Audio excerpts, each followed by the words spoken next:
Sound isn't just heard, it's experienced. Every space has a pulse, and the right audio brings it to life. This is Snyder SW 1222 Pro, a 1200-watt subwoofer built for some serious low-end performance. It's designed to elevate your Dolby Atmos setup with deeper, cleaner, and more expressive low-frequency performance. Adapts beautifully in your space, whether you want it for home theaters, cinemas, auditoriums, or gyms.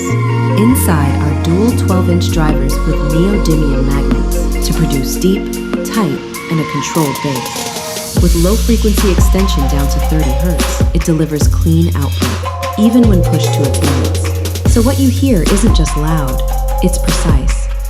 The double flared port design improves airplay and reduces noise, so you get powerful bass without distortion.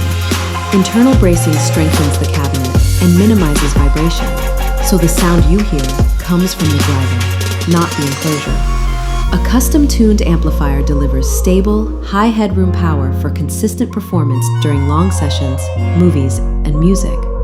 It brings a deeper sense of presence to everything you hear, with low-frequency performance that stays clean, tight, and remarkably controlled.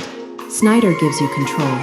Adjust power, shape tone with filter cutoff, fine-tune level and phase. With support for low-level and high-level stereo inputs, it integrates effortlessly with AV receivers, mixers, and your systems. Use it for home cinemas, for movies, music, or just for moments you want to feel. It's more than a woofer. It redefines how you experience bass. This is Snyder SW 1222 Pro, built for power, designed to be felt.